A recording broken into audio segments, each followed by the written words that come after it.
সমস্যা কি? রাবির তপ্ত সুরে বলে, অনেক সমস্যা। সুন্দরী বউ থাকলে স্বামীদের আর সমস্যা শেষ থাকে না। সেই কষ্ট আর আপনি কি বুঝবেন?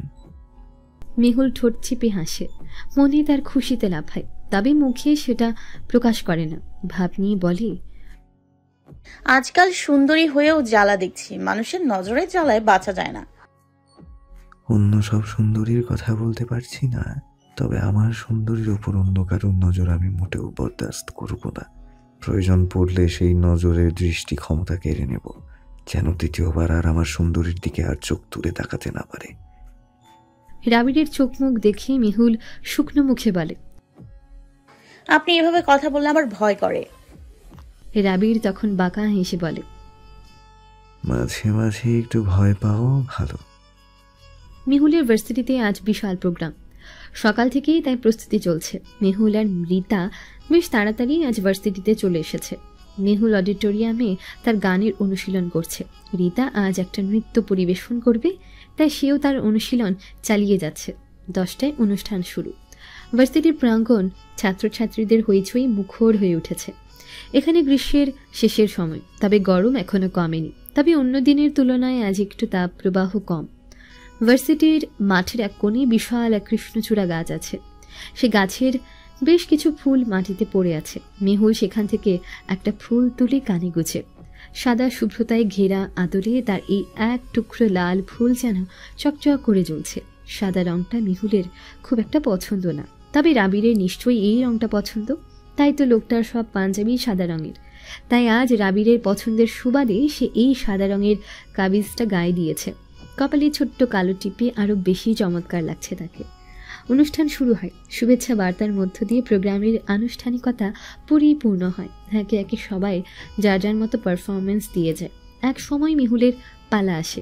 গান নিয়ে সে খুব কনফিডেন্স থাকলেও একটু একটু ভয়ও লাগছে। তার নাম ডাকা হলে সে সাহস নিয়ে স্টেজে যায়। মাইকটা হাতে নিয়ে জোরে নিঃশ্বাস ফেলে, নিজেকে ধাতস্থ করে। গাইতে হবে, মন প্রাণ দিয়ে গাইতে হবে। সে সুর তোলে, ভেতর বাহিরে অন্তরে অন্তরে আছো তুমি, হৃদয়ে জুড়ে আমার। ভেতর বাহিরে অন্তরে অন্তরে আছো তুমি, হৃদয়ে জুড়ে। ঢেকে রাখে যেমন কুসুম পাপড়ির আবডালে ফসলের ঘুম। ঢেকে রাখে যেমন কুসুম পাপড়ির আবডালে ফসলের ঘুম, তেমনি তোমার নিবিড় চলা মরমের মূল পথ ধরে আমার। ভেতর বাহিরে অন্তরে অন্তরে আছো তুমি, হৃদয়ে জোরে আমার। ভেতর বাহিরে অন্তরে অন্তরে আছো তুমি, হৃদয়ে জোরে। পুষে রাখে যেমন ঝিনুক খোলসের আবরণে মুক্তোর সুখ। পুষে রাখে যেমন ঝিনুক খোলসের আবরণে মুক্তোর সুখ, তেমনি তোমার গভীর ছোঁয়া ভেতরের নীল বন্দরে আমার। ভেতর বাহিরে অন্তরে অন্তরে আছো তুমি, হৃদয়ে জোরে আমার। ভেতর বাহিরে অন্তরে অন্তরে আছো তুমি, হৃদয়ে জোরে। ভালো আছি ভালো থেকো, আকাশের ঠিকানায় চিঠি লিখো। ভালো আছি ভালো থেকো, আকাশের ঠিকানায় চিঠি লিখো। দিও তোমার মালা খানি বাউলের মনটারে। মেহুলের গান শেষ হওয়ার সঙ্গে সঙ্গে উপস্থিত শ্রোতারা সব হই হুল্লোড় শুরু করেন। চারদিকে প্রশংসা কানে বাজে। মেহুল খুশি হয়, প্রচন্ড খুশিতে হাত কাঁপছে তার। সবাই তাকে অনুরোধ করে আরেকটা গান করার জন্য। উপস্থাপিকা বলেন। মেহুল মুচকি হেসে মাথা নাড়ে। সে আবার গান ধরে। যাও পাখি বলো, হাওয়া চলো চলো, আবে ছায়া জানালার কাছ, আমি কি আমাকে হারিয়েছি বাকে, রূপ কথা নাচে কানাচ। আবারও সবাই উৎসাহে মেতে ওঠে। সবার এত উচ্ছ্বাস মেহুল আশা করেনি। সে স্টেজ থেকে নামতে তার বন্ধুরা ছুটে আসে, তাকে সাধুবাদ জানায়। পরের পারফরমেন্সটা রিতা, তাই মেহুল তাকে অল দ্য বেস্ট বলে এক কোণে দাঁড়িয়ে যায় তার নাচ দেখার জন্য। রিতার নাচ শেষ হতে মেহুল একটু ওয়াশরুমের দিকে যায়, তবে তার যাওয়ার মাঝে কেউ তাকে ডেকে ওঠে। মেহুল পেছন ফিরে চেয়ে দেখে সাদরাজ। মেহুল প্রসন্ন হাসে, জিজ্ঞেস করে, আপনি মাত্র এসছেন? আমার পারফরমেন্স তো শেষ। সৌভাগ্যবশত আমি আপনার পারফরমেন্স দেখতে পেয়েছি, and it was just mind blowing. আপনি এত ভালো গান করেন, তা আপনি কোনো গানের রিয়েলিটি শোতে অংশগ্রহণ করছেন না কেন? মেহুল দীর্ঘশ্বাস ফেলে হাসে, বলে, এখানে গান গাওয়ার অনুমতি পেয়েছি যে এটাই বেশি, আবার রিয়েলিটি শো। সাদরাজ প্রশ্ন করে, কেন? আপনার ফ্যামিলিকে আপনাকে সাপোর্ট করে না? করে, তবে খুব একটা না। আপনার হাজবেন্ড নিশ্চয়ই আপনাকে সাপোর্ট করেন। জি। তাহলে আর সমস্যা কোথায়? একবার চেষ্টা করে দেখুন, আপনি খুব ভালো জায়গায় যেতে পারবেন। মেহুল মৃদু হেসে বলে, ধন্যবাদ আপনাকে, আর আপনি এখানে এসেছেন দেখে আমি খুব খুশি হয়েছি। আপনি যেখানে আসতে বলেছেন সেখানে না এসে পারি? যাকগে, এসেছি যখন, আপনার ভার্সিটিটা তো একটু ঘুরে দেখাতেই পারেন। জি অবশ্যই, চলুন। মেহুল আর সাদরাজ পাশাপাশি হাঁটছে। মেহুল ভার্সিটির এটা ওটা দেখিয়ে তাকে পরিচিত করাচ্ছে, তবে সাদরাজের মনে এই মুহূর্তে কি চলছে সেটা কেবল সেই জানে। মেহুল সাদরাজকে নিয়ে তার ডিপার্টমেন্টের ভেতরে যায়। তখন তাদের পাশ কাটিয়ে দুজন লোক যায়। একজন লোক তখন পাশের জনকে বলে ওঠে, আরে, এটা সাদ্দার আহমেদ না, সাবেক সংসদ নেতা? পাশের লোকটা বলে, হ্যাঁ, আমারও তো তাই মনে হয়, কিন্তু উনি এখানে কি করছেন? কি জানি, ওর পাশে মেয়েটাকে, ওনার বউ নাকি? হতেও পারে। এই যে দেখুন, এই সবগুলো গাছ আমি লাগিয়েছি, সুন্দর না? হ্যাঁ। আচ্ছা, আপনি কোন সাবজেক্টে পড়েছেন? রাষ্ট্রবিজ্ঞান। আচ্ছা, আর আপনি এখন এমনিতে কিসে জব করছেন? ওই ছোট্ট একটা কোম্পানিতে জব করি। ও আচ্ছা, চলুন ওই দিকটায় গিয়ে একটু আমরা বসি। ঠিক আছে, চলুন। মেহুল বেশ দুরন্ত রেখে সাদরাজের পাশে বসলো, তবে সাদরাজ কথা বলার আগেই মেহুলের ফোন বেজে ওঠে। ফোনের স্ক্রিনে রাবিরের নামটা দেখে মেহুল খুশি হয়। সাদরাজের দিকে চেয়ে বলে, এক্সকিউজ মি। সাদরাজ জোরপূর্বক হেসে বলে, কথা বলুন, সমস্যা নেই। মেহুল একটু দূরে গিয়ে কল রিসিভ করে। উপাস থেকে রাবির বলে, কোথায় আপনি? আমি আপনার ভার্সিটির গেটের সামনে। আপনি এসছেন? তখন তাহলে না করেছিলেন কেন? সময় পেয়েছি তাই চলে এসেছি। এখন আপনি বলুন, আপনি কোথায় আছেন? আমি তো আমার ডিপার্টমেন্টে আছি। আচ্ছা, আপনি দাঁড়ান, আমি আসছি। মেহুল কল কেটে সাদরাজের কাছে যায়, হেসে বলে, আমার হাজবেন্ড এসছেন, চলুন আজকে আপনাকে ওনার সাথে পরিচয় করে দিব। সাদরাজ হাসতে পারে না, তাও ঠোঁটের কোণে হাসির ভাব ফুটিয়ে তুলে বলল, জি অবশ্যই। মেহুল আগে আগে হাঁটছে আর সাদরাজ পেছন পেছন। মেহুল দ্রুত ভার্সিটির গেটের সামনে যায়, দেখে সত্যি সত্যি রাবির দাঁড়িয়ে আছে। সে হেসে রাবিরের কাছে গিয়ে বলে, সেই তো আসলেন, আর একটু আগে আসলে কি হতো, আমার পারফরমেন্সটা দেখতে পারতেন। রাবির ফোনের উপর থেকে দৃষ্টি সরিয়ে মেহুলের দিকে যায়। শুভ্রতায় ছেয়ে যাওয়া এক মেঘবালিকা যেন তার সামনে দাঁড়িয়ে আছে। কানে গুজে রাখা রক্তলাল কৃষ্ণচূড়া ফুলটা এত সৌভাগ্য নিয়ে কি করে জন্মালো।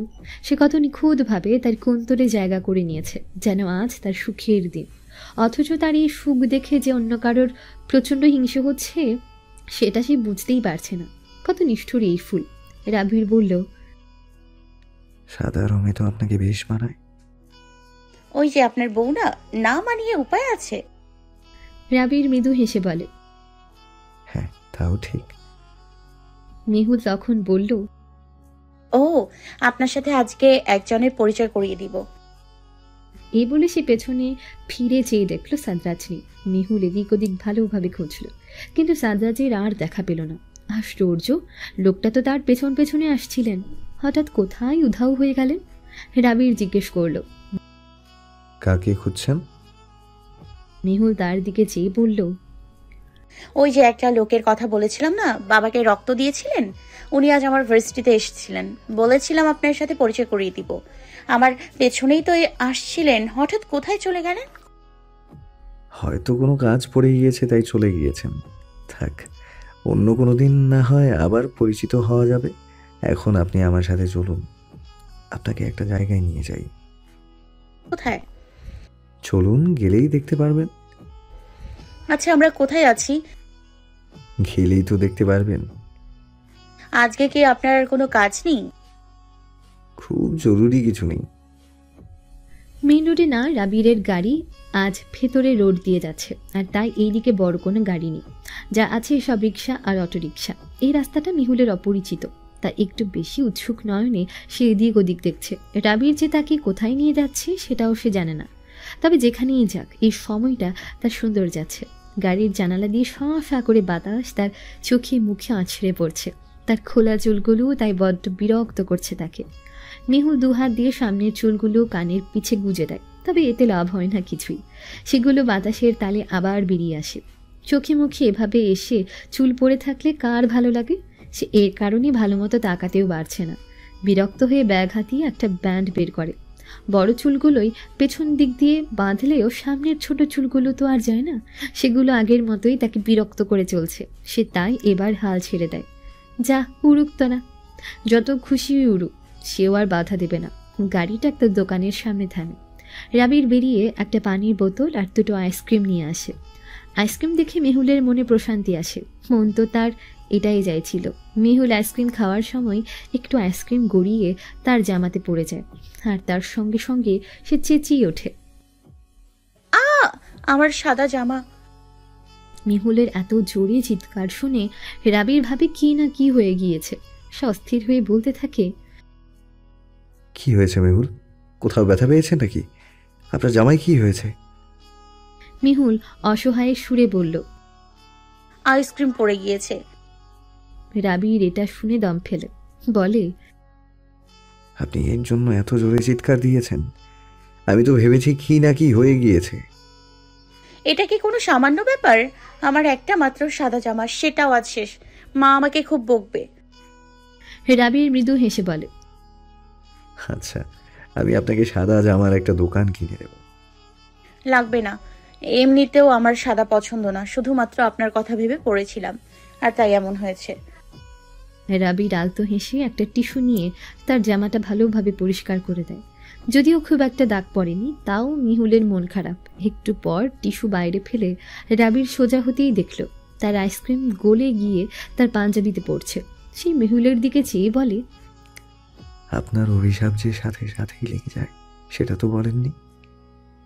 মেহুল না বুঝে তার দিকে ভ্রু কুচকে তাকায়। রাবির তাকে ইশারা দিয়ে তার পাঞ্জাবির অবস্থা দেখায়। মেহুল তা দেখে শব্দ করে হেসে ফেলে। হাসতে হাসতে বলে, থাক, কষ্ট পেন না, আমি আপনাকে একটা সাদা পাঞ্জাবির দোকান কিনে দিব। এই বলে সে আবার হাসে, আর রাবিরও তখন মৃদু হেসে তার পাঞ্জাবি পরিষ্কার করে। তারপর আবার গাড়ি স্টার্ট দেয়। গাড়িটা থেমে যেতেই মেহুলের ঘুম ভাঙে। সে দেখে একটা গেটের বাইরে তাদের গাড়ি থেমেছে। এই জায়গাটা সে চেনে না। ড্রাইভিং সিটে রাবিরকে দেখতে না পেয়ে ভয় পেয়ে যায় সে। দ্রুত গাড়ি থেকে নামে। বের হতেই রাবিরকে দেখে গেটের দারোয়ানের সাথে কথা বলছে, তা দেখে শান্তি পায় সে।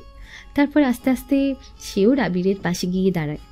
রাবির দারোয়ানের সাথে কথা বলা শেষ করেই মিহুলের দিকে চেয়েই বলে, চলুন তাহলে ভেতরে যাওয়া যাক। মেহুলকে নিয়ে রাবির ভেতরে প্রবেশ করে। ভেতরের পরিবেশ দেখে মেহুল ভীষণ অভিভূত হয়। কি সুন্দর জায়গাটা! একটা দোতলা ডুপ্লেক্স বাড়ি। বাড়ির সামনে বিশাল একটা সুইমিং পুল, আর তার সামনেই কিছুটা জায়গা জুড়ে বসার কিছু ছোট ছোট স্থান তৈরি করে রাখা। একপাশে অনেক রকমের গাছ লাগানো, অন্যদিকটায় ছোট্ট বাগান করা। গেটের সাথে লাগানোই একটা বিশাল গেট গাছ আছে, আর তার পাশে নিচে ছোট ছোট টবে বেশ কিছু ফুলের গাছ। মেহুল তো আশেপাশে তাকিয়ে তার বিস্ময় কাটাতে পারছে না। এটা নিশ্চয়ই কোনো রিসোর্ট। রাবির বলল, চলুন ভেতরে যাই। ডুপ্লেক্স বিল্ডিংটার সিঁড়ি বাইরের দিকে, পুরো বাড়ি সাদা রঙের।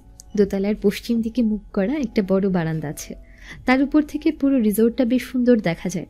মেহুল নিচতলার ভেতরে যেতেই দেখে একটা বড় হলরুমের স্পেস, সাথে লাগানো একটা লম্বা বারান্দা, আর তার একটা ছোট্ট বসার রুম। তাছাড়া আর কোনো রুম নেই সেখানে। সিঁড়ি বেয়ে উপরে উঠে দেখে সেখানে 2টা বড় বেডরুম, একটা ডাইনিং রুম, যদিও এটাকে রুম বলা যায় না, অনেকটা বেলকনিটায়, আর বেশ ছিমছাম একটা রান্নাঘর, আর 2টা ওয়াশরুমও আছে। তবে দোতলা আর সিঁড়ির পাশের জায়গাটা বেশ সুন্দর। মেহুলের তো এসব কিছু বেশ পছন্দ হয়। রাবির তাকে জিজ্ঞেস করে, পছন্দ হয়েছে? এত সুন্দর একটা জায়গা পছন্দ না হয়ে আর কোনো উপায় আছে? তাহলে কথা ফাইনাল করব? মেহুল জিজ্ঞেস করে, কি কথা? এই পুরো বাড়ি সহ জায়গাটা আমি একজনের কাছ থেকে কিনতে চাচ্ছি। যদি আপনার পছন্দ হয় তবেই কথা আগাবে। এখন বলুন, পছন্দ হয়েছে তো? মেহুল অবাক হয়ে বলল, এই পুরো জায়গাটা আপনি কিনে নেবেন? কত টাকা লাগবে? সেটা নিয়ে আপনাকে ভাবতে হবে না। আপনি শুধু বলুন পছন্দ হয়েছে কিনা, কারণ এই বাড়ি আমি আপনার নামে কিনেছি। মেহুলের এবার চোখ বেরিয়ে আসবে যেন। সে হতভম্ব হয়ে বলে, কি, এত বড় বাড়ি আমার? কেন, আমার তো কোনো বাড়ির দরকার নেই। আপনি কিনলে আপনার আমি কিনুন, আমার লাগবে না। রাবির গভীর নিঃশ্বাস ফেলে। মেহুলের 2 বাহুতে হাত রেখে কিছুটা কাছে যায়, নরম সুরে বলে, আমি আগেও বলেছি মেহুল, আমার অনেক শত্রু। আমার জীবনের কোনো ভরসা নেই। আমি চাই আমার অনুপস্থিতিতেও যেন আপনি স্বাবলম্বী হয়ে বাঁচতে পারেন, কখনো যেন কারোর কাছে আশ্রয় চেতে না হয়। আর তার জন্য যা যা করার দরকার আমি সব করে যাব। আমি চাই আপনি ভালো থাকুন, জীবনের সবটুকু সুখ পান, সেটা আমার উপস্থিতিতেই হোক বা অনুপস্থিতিতে। আপনাকে সুখী দেখতে পারলেই আমার শান্তি। মেহুল অবাক হয়ে চেয়ে থাকে লোকটার দিকে। এত মুগ্ধতা কেন ওনার মাঝে? এত কেন ভাবেন উনি? এত কেন ভালোবাসেন? মেহুলের তো এখন ভয় হচ্ছে, ওনার এই অতিরিক্ত ভালোবাসা যদি কোনোদিন ওনার জীবনে আতঙ্ক হয়ে দাঁড়ায় তখন। মেহুলকে নীরব দেখে রাবির প্রশ্ন করে, কি হলো মেহুল, আপনার বাড়িটা পছন্দ হয়নি? হ্যাঁ, খুব পছন্দ হয়েছে, কিন্তু কিন্তু এটার অনেক টাকা। আমি জানি, এখন এত টাকা খরচ করার কোনো দরকার আছে? রাবির হেসে বলে, আমার টাকা আপনি আর মা ছাড়া আর কার পেছনেই বা খরচ করব বলুন? আপনারা ছাড়া আমার আছেই বা কে? আচ্ছা, আপনি গিয়ে বসুন, আমি জমির মালিককে কল দিয়ে আসতে বলছি। আজই সব ফাইনাল হোক। আপনাকে নিয়ে আজকে এখানেই থেকে যেতাম যদি বেডরুমে একটা বিছানা থাকতো। তবে আপনি চিন্তা করবেন না, আমি 1 সপ্তাহের মধ্যেই সমস্ত ফার্নিচারের ব্যবস্থা করে ফেলবো। মেহুল তার সিটে হেলান দিয়ে বসে, ঘাড় কাত করে রাবিরের দিকে চেয়ে থাকে অনেকক্ষণ। রাবিরও সেটা টের পায়। সে মৃদু সুরে, কাউকে এভাবে দেখতে নেই, তার নজর লাগে। লাগুক, একটু নজর লাগা ভালো। আর সবচেয়ে বড় কথা হলো, বউয়ের নজর লাগলে স্বামীর শরীর স্বাস্থ্য ভালো থাকে। আচ্ছা, তাই? জি। আপনার কাছ থেকে প্রতিনিয়ত নতুন অনেক কিছু শিখছি। হ্যাঁ, তা তো শিখবেনই। এমন ট্যালেন্টেড মেয়ে বিয়ে করেছেন, ভবিষ্যতে আরো কত কিছু শিখবেন। রাবির ঠোঁট গুজে হেসে। মেহুল বলে, এই যে আজ আপনার এত টাকা গেল, আপনার মায়া লাগছে না? রাবির কপালে ক্ষুদ্র ভাঁজ ফেলে, জিজ্ঞেস করে, টাকার মায়া? হুম। না, টাকার প্রতি মায়া দেখিয়ে কি হবে? এটা তো আর পার্মানেন্ট কিছু না। আজকে আছে তো কালকে নেই। যেই জিনিস ক্ষণস্থায়ী সেই জিনিসের প্রতি মায়া থাকতে নেই। মেহুল নিঃশ্বাস ফেলে, বলে, আপনি বড়লোক মানুষ, এই টাকা হয়তো আপনার জন্য কিছুই না, তবে আমার মায়া লাগছিল। আমি দেখেছি টাকা হাতে না থাকলে মানুষকে কত কষ্ট করতে হয়। আবার বাবা যখন প্রথম অসুস্থ হন তখন বাবার চাকরিটাও চলে যায়। আমি তখন দেখেছিলাম কিভাবে মা কিছু টাকার জন্য খেয়ে না খেয়ে টিউশনি করিয়েছে। মাকে তখন খুব একটা বাসায় পেতাম না। এই বয়সে কত দিকে ছুটেছেন, কষ্ট হতো মাকে দেখে। পরে আমিও দু একটা টিউশনি নিই, তবে মা আমাকে সেটা বেশি দিন কন্টিনিউ করতে দেননি। মা একাই সব কিছু সামলান। এর মাঝে বাবার অফিস থেকে বলা হয় বাবার শারীরিক অবস্থার কথা বিবেচনা করে ওনারা বাবার পেনশনের ব্যবস্থা করে দেবেন। এখন মাসে মাসে মা বাবার এই পেনশনের টাকা তুলেই সমস্ত খরচ মেটান। তবে এত কিছুর পরেও আমাকে কিছু বলতে দেন না। আমার নাকি খালি একটাই কাজ, পড়াশুনো করা। তাই সেই সময়ে আমি বুঝেছিলাম টাকার কি মূল্য। রাবির এক হাত দিয়ে মেহুলের হাতটা এনে তার কোলের উপর রাখে, সামনের দিকে চেয়েই বলে, টাকা তখনই মূল্যবান যখন আপনি সেটা সঠিক ব্যবহার করবেন। আমার কাছেও টাকা দামি বস্তু, কারণ এর জন্য আমাকেও কষ্ট করতে হয়, আমাকেও পরিশ্রম করতে হয়। তাই আমি জানি টাকার মূল্য কতখানি। তবে আর একটা কথাও বিশ্বাস করি, টাকা ততক্ষণ পর্যন্তই মূল্যবান যতক্ষণ পর্যন্ত সেটা ব্যবহার করার মানুষ থাকে। এই যেমন ধরুন, আপনার কাছে কোটি কোটি টাকা আছে অথচ আপনি নেই, তাহলে এই টাকার কি হবে? কি হবে এত টাকা থেকে? কিচ্ছুই হবে না। আপনি ছাড়া আপনার এই টাকারও কোনো মূল্য নেই। সেই জন্যই সঠিক সময়ে টাকার ব্যবহার করতে হয়, হোক সেটা যতই বড় অঙ্কের। আপনার প্রয়োজনে আপনি সেটা অবশ্যই ব্যবহার করবেন। আর হ্যাঁ, এখন থেকে মা বাবার সমস্ত দায়িত্ব আমার। আপনি মাকে বলবেন ওনাদের ছেলে ওনাদের দায়িত্ব নিতে চাইছে, ওনারা যেন অনুমতি দেন। মেহুলের আবিরের হাতটা শক্ত করে চেপে ধরে, মিহি সুরে বলে, নেতা সাহেব, আপনি এত ভালো কেন? রাবির তার দিকে এক পলক তাকায়, মৃদু হেসে বলে, আপনি আমাকে ভালো চোখে দেখছেন বলে। মেহুল তখন ভ্রুকুচকে বলে, তাহলে কি আপনি খারাপ? রাবির জবাব দেয় না, তার দিকে চেয়ে কেবল মুচকি হাসে। গাড়ি থেকে নেমে মেহুল বলল, আপনিও ভেতরে চলুন, মা না হলে আমাকে বকবে। না না মেহুল, আমার এখন গিয়ে একটা মিটিংয়ে যেতে হবে। দেখছিলাম না কতবার করে কল আসছিল। আবার অন্যদিন আসবো, মাকে বুঝিয়ে বলবেন। আচ্ছা ঠিক আছে, সাবধানে যাবেন।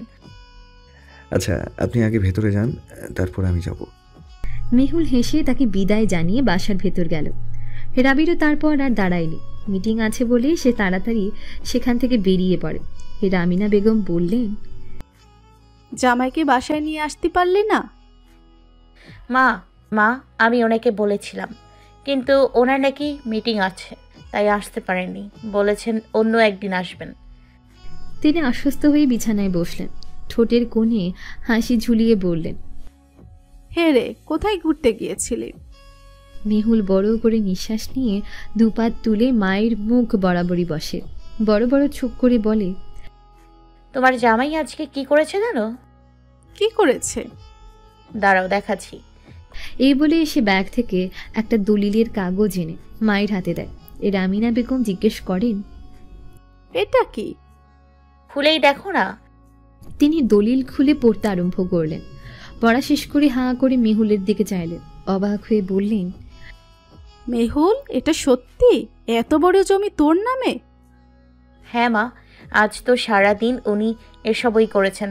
খালি জমি না, ওই জমির উপর বিশাল এক ডুপ্লেক্স বাড়িও আছে, সেটাও আমার। তুমি বুঝতে পারছো মা, উনি কি কি করেছেন?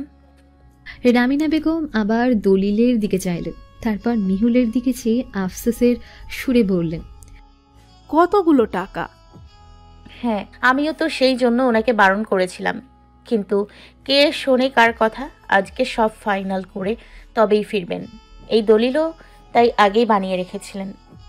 রামিনা বেগম বুকে হাত দিয়ে জোরে নিঃশ্বাস ফেললেন, বললেন, রাবির তোকে কত ভালোবাসে দেখেছিস? তুই কোনোদিন ছেলেটাকে কষ্ট দিস না, ওর সাথে খারাপ ব্যবহার করিস না। ওর মতো তোর কথা কেউ এত ভাববে না মা, ওকে তুইও আগলে রাখিস। মেহুল মাথা নিচু করে স্মিত হাসল, বলল, আচ্ছা।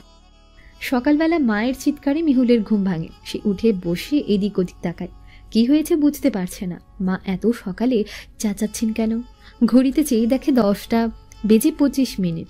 মেহুল বালিশের পাশ থেকে ওড়নাটা নিয়ে গায়ে দেয়, তারপর ফ্রেশ হয়ে এসে আস্তে করে দরজা মিলে বাইরে যায়। বাবা মায়ের রুমের কাছে গিয়ে একটু উকি দিয়ে দেখে মা তার ভীষণ চটে আছেন। কিন্তু হঠাৎ ওনার হলো কি, বাবা অসুস্থ হওয়ার পর বাবার উপর আর উনি কখনোই রাগ দেখাননি। এখন একমাত্র এই বাড়িতে পড়ে আছে সে নিজে, যার উপর উনি এত রাগ দেখান। কিন্তু মিহুলের জানা মতে সে তো এমন কিছু করেনি যার জন্য একদম সকাল হতে না হতে এমন চিল্লাফাল্লা শুরু হয়ে যাবে। মেহুল তাই ভয়ে দরজার সামনেই দাঁড়িয়ে আছে, ভিতরে যাওয়ার আর সাহস পাচ্ছে না। রামিনা বেগম এর মাঝে আবার চেঁচিয়ে ওঠেন, এই মেহুল, তোর ঘুম হয়নি এখনো? উঠবি নাকি কিছু উত্তম মধ্যম খেয়ে তোর ঘুম ভাঙবে? মিহুল এক ছুটে ভেতরে গিয়ে বলে, না না মা, আমার ঘুম ভেঙে গেছে। রামিনা বেগম চোয়াল শক্ত করে তার দিকে চাইলেন, কর্কশ স্বরে বললেন, এদিকে আয়। মেহুল ঢোকিলে এমন ভয়ঙ্কর ভাবে মা কেন ডাকছেন? সে কি করেছে? মেহুল এক জায়গায় ঠাঁই দাঁড়িয়ে থাকে। রামিনা বেগম আবার বলেন, কি হলো? কথা কি কানে যাচ্ছে না? বললাম না এদিকে আসতে। মেহুল ভয়ে ভয়ে 2 কদম এগিয়ে গেল। রামিনা বেগম তখন তার মুখের উপর একটা পেপার ছুঁড়ে মারে, ক্ষিপ্ত সুরে বলেন, এসব কি? মেহুল বুঝতে পারে না কিছু। পেপারটা নিচ থেকে তুলে চোখের সামনে মেলে ধরে। নিউজপেপারের ফ্রন্ট পেজটা দেখে চোখে পড়তে সে যেন আটকে ওঠে। বিষয় রীতিমতো বাকরুদ্ধ হয়ে পড়েছে সে। মেহুল কাঁপা কাঁপা স্বরে বলল, মা, এসবের আমি কিছু জানি না। রামিনা বেগম গর্জে উঠে বললেন, তোমাকে নিয়ে খবরের কাগজে হেডলাইন হয়েছে আর তুমি সেটা জানো না? আমাকে কি বোকা পেয়েছো? তোমার শাশুড়ি ফোন দিয়ে কত কথা বলেছেন জানো? তোমার জন্য আজ আমি এত অপমানিত হয়েছি। মেহুল মাথা নুয়ে ভেজা গলায় বলল, আমি এসবের সত্যি কিছু জানতাম না মা। আর সবচেয়ে বড় কথা হলো, আমাদের ভার্সিটিতে কালকে কোনো সাংবাদিক যাননি। এটা একটা ভার্সিটি প্রোগ্রাম। আমি তো এর আগেও গান গেয়েছি, কিন্তু কালকের গানের ব্যাপারটা এত হাইলাইট হলো কি করে? নিশ্চয়ই কেউ হাইলাইট করেছে। এমনি এমনিই তো খবরের কাগজে চলে আসেনি। নিশ্চয়ই কেউ ছাপাতে বলেছে। তুমি না করলে তোমার বন্ধুদের মাঝে কেউ করেছে। যাও, এখন গিয়ে খোঁজ নাও কে এসব করেছে। রামিনা বেগমের রাগ বিন্দু মাত্রও কমেনি। ঘন ঘন নিঃশ্বাস ফেলছেন তিনি। মেহুল অসহায় চোখে বাবার দিকে তাকায়। বাবা উদাস চোখে তার দিকেই চেয়ে আছেন। মেহুল ঢোক গিলে জিজ্ঞেস করে, ওই মহিলা তোমাকে কি কি বলেছেন মা? রামিনা বেগম কটমট করে তাকালেন, ক্ষিপ্ত স্বরে বললেন, ওই মহিলা তোমার কি হয়? কোন সাহসে তুমি ওনাকে ওই মহিলা বলে সম্বোধন করছো? মেহুল নিচের দিকে চেয়ে বলে, আমার শাশুড়ি মা তোমাকে কি বলেছেন? কি বলবেন? তুমি কি আর কিছু বাকি রেখেছো বলার? বলেছেন আমরা নাকি ওয়াদা দিয়ে ওয়াদা রাখতে পারি না। বিয়ের আগে ওয়াদা দিয়েছি মেয়ে গান গাইবে না, অথচ বিয়ের পর আমাদের মেয়ে ঠিকই গান গেয়েছে। আর এখন তার প্রশংসায় পঞ্চমুখ চারদিক। ওনার অসম্মানে লেগেছে ব্যাপারটা। আশেপাশের মানুষ নাকি ওনাকে এসে বলেছেন ছেলের বউ দেখে খবরের কাগজে উঠে এসেছে। কার এসব শুনতে ভালো লাগে? উনি তোমার উপর রেগে আছেন। এখন তুমিই ভাবো কি করবে। মেহুল নিজেকে ধাতস্থ করে বলে, ছোট্ট একটা ব্যাপারকে উনি টেনে টুনে এত বড় কেন করছেন? আর আপাত দৃষ্টিতে দেখতে গেলে ওনার তো উল্টো আরো খুশি হওয়ার কথা। ওনার ছেলের বউয়ের গানের এত প্রশংসা, তার নামের খবরের কাগজের শিরোনাম এসছে। উনি খুশি না হয়ে উল্টো কথা শুনিয়েছেন, আর তুমিও কিছু বলতে পারলে না? হ্যাঁ, আমি কি বলবো? ওনার সাথে ঝগড়া বলবো? বলবো যে আমার মেয়ে যা করেছে বেশ করেছে, এটাই বলা উচিত ছিল আমার। এই শিক্ষা তোমাকে আমি দিয়েছি। শুনো মেহুল, তোমার এখন বিয়ে হয়ে গিয়েছে। এখন তুমি না চাইলেও তোমার শাশুড়ি আর স্বামীর কথা মতোই তোমাকে চলতে হবে। ওনারা যখন তোমাকে গান গাইতে বারণ করেছেন, তার মানে তুমি গান গাইবে না। এই নিয়ে যেন আর কোনো কথা না হয়। মেহুলের চোখের কোণে পানি জমে। সে দ্বিতীয় কোনো কথা না বলে নিজের রুমে ছুটে যায়। রুমে গিয়ে দেখে তার ফোন বাজছে। হাতে নিয়ে দেখে রাবির কল করেছে। ইচ্ছে করে সে কলটা কেটে দেয়। মেহুলের ভীষণ রকম কান্না পাচ্ছে, কষ্ট হচ্ছে তার। চারিদিকে অপরিচিত মানুষরা তার আজ এত প্রশংসা করছে, অথচ তার কাছের মানুষরাই তাকে কোনো দাম দিচ্ছে না। তার স্বপ্নের কথা কেউ ভাবছেই না। রাবির ক্রমাগত তাকে কল দিতেই থাকে। মেহুল এক পর্যায়ে বিরক্ত হয়ে কল রিসিভ করে। কানে ফোন ধরে চুপচাপ বসে থাকে। রাবির ঠান্ডা গলায় বলে, আমি জানি আপনার মন ভালো নেই, বিশ্বাস করুন। আমি মাকে অনেকভাবে বোঝানোর চেষ্টা করেছি, তবে মা বোঝেননি। তিনি কোনোভাবেই আপনার গান গাওয়াটাকে মেনে নিতে পারছেন না। তার উপর আজকে খবরের কাগজ দেখে আরও বেশি মন মেজাজ খারাপ হয়ে আছে ওনার। আমার উপরও রেগে আছেন। আপনাকে অনুমতি দিয়েছি, তাই আমি সবটুকু দিয়ে মাকে বোঝানোর চেষ্টা করছি মেহুল। তবে মাকে কোনোভাবেই রাজি করাতে পারছি না। আর মা রাজি না হলে আমার পক্ষেও আপনাকে সাপোর্ট করা সম্ভব না। আপনি আমাকে ক্ষমা করবেন। রাবিরের বলা শেষ হলেও মেহুল কিছু বলে না। রাবির তার নিঃশ্বাসের শব্দগুলো ঠিকই শুনতে পারছে। মেয়েটা যে খুব কষ্ট পাচ্ছে সেটা ও বুঝতে পারছে। রাবির দীর্ঘশ্বাস ফেলে বলল, এই নিউজটা বের না হলে হয়তো মাকে আমি পরের সপ্তাহে সুন্দর করে গুছিয়ে বলতে পারতাম, কিন্তু সকাল থেকেই চোখের সামনে এই নিউজ দেখে ওনার মেজাজ বিগড়ে গিয়েছে। এখন আমি হাজার বোঝালেও উনি বুঝবেন না। কি দরকার ছিল এই প্রতিবেদন দেওয়ার? মেহুল এবার মুখ খুলে বলে,